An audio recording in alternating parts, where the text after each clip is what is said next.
et merci d'être au rendez-vous.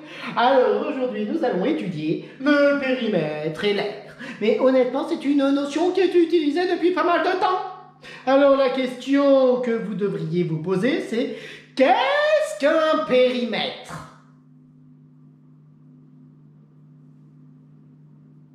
Définition. Qu'est-ce qu'un périmètre? Le périmètre, c'est la longueur du contour. Le périmètre, c'est la longueur du contour. Troisième fois. Le périmètre, c'est la longueur du contour. Quatrième. Le périmètre, c'est la longueur du contour. C'est-à-dire que si jamais on a une figure, si jamais, allez, excusez-moi, je fais une figure à main levée.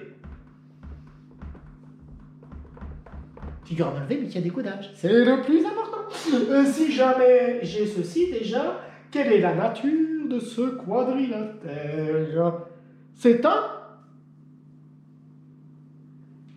carré. Et si jamais je vous demande quel est son nom, eh ben c'est le carré ABDC. Donc si jamais je demande de calculer quel est le périmètre du carré ABDC, eh ben vous devez, pitié, n'utilisez pas de formule. Hein, je préfère un élève qui fait 5 plus 5 plus 5 plus 5, à savoir 20 centimètres. Je préfère un élève qui fait ça et qui ne se trompe pas sur les formules après qu'il doit apprendre. Ok? Donc en clair, pour les périmètres, il n'y a rien à apprendre. Sauf pour le disque. C'est-à-dire que si jamais on a un disque de rayon, oui je dis toujours disque et pas cercle. Alors sachez une chose, pourquoi est-ce que je dis disque et pas cercle? Parce qu'en fait, lorsque on parle du cercle, on ne peut pas dire que c'est le périmètre du cercle. C'est moche, non? Non, parce que le cercle, c'est une ligne courbe, donc on appelle ça la longueur du cercle.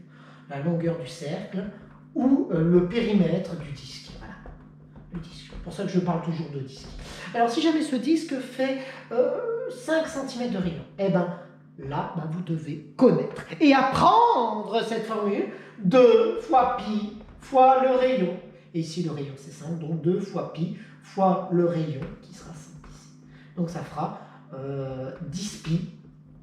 Et là, merci calculatrice, vous tapez 10 fois pi, la petite touche magique, et ça donnera 31, environ 31. Quoi? Centimètres. Parce qu'on parle de périmètre depuis tout à l'heure, et les périmètres, c'est des longueurs. Ok. Alors, voilà, le périmètre, il n'y a rien à apprendre énormément, si ce n'est cette formule-là, donc je l'écris ici, à apprendre par cœur. Donc, fiche récapitulative. Finalement, je vais barrer tout ce qui est totalement inutile. Hein. On est d'accord, hein. Il n'y a qu'une seule formule à apprendre. Hein. 2 fois pi fois le rayon. On continue sur les airs. Alors, si jamais on a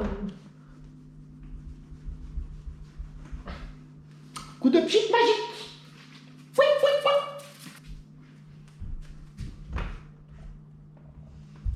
Si jamais je vous demande de calculer l'air. Alors, une aire, sachez une chose, c'est que très souvent une aire, on l'exprime en centimètres carrés. Et pour les centimètres carrés, eh ben c'est quoi des centimètres carrés? C'est des centimètres fois des centimètres.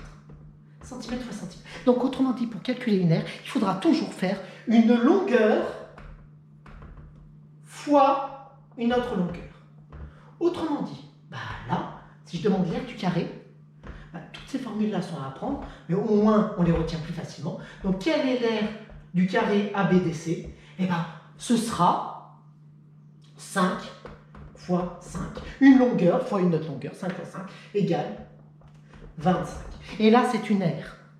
Donc centimètres carré. Si jamais je demande le périmètre du disque, excusez-moi, l'aire du disque. L'aire du disque, ce sera, il doit y avoir une longueur fois une autre longueur. C'est un disque, donc il doit y avoir la lettre magique pi. Donc ce sera pi fois Une longueur fois une autre longueur. En fait, là, c'est rayon fois rayon. Apprenez ces formules-là. Hein. Autant les autres, je les ai barrées, il n'y a pas besoin. Autant, celles qu'il faut apprendre, ben, apprenez. Hein. Donc, pi fois le rayon, 5, fois encore le même rayon, fois 5. Ça fera 25 pi, exactement, centimètres carrés. Après, vous utilisez la calculatrice pour avoir une approximation. On va voir deux autres figures. Tout d'abord, le cas du triangle. Si jamais on a un triangle, eh ben, il faut savoir que l'air, il faut utiliser le rectangle en fait. Et le rectangle sera constitué grâce à la hauteur et à la base. Donc ici, quel est l'aire du rectangle? Ben, l'aire du rectangle, le rectangle, il a pour longueur là, la base, et il a pour largeur h, la hauteur. Donc c'est base fois hauteur. Base fois hauteur, mais on a l'aire du tout le rectangle. Mais on veut la moitié, donc c'est pour ça qu'on divise par 2.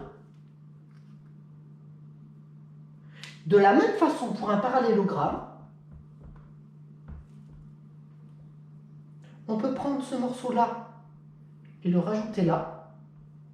Autrement dit, comment est-ce qu'on fait pour calculer l'aire du parallélogramme? Eh bien, on fera la base. Ici, c'est la base. Ici, c'est la hauteur. Donc, on fera base fois hauteur.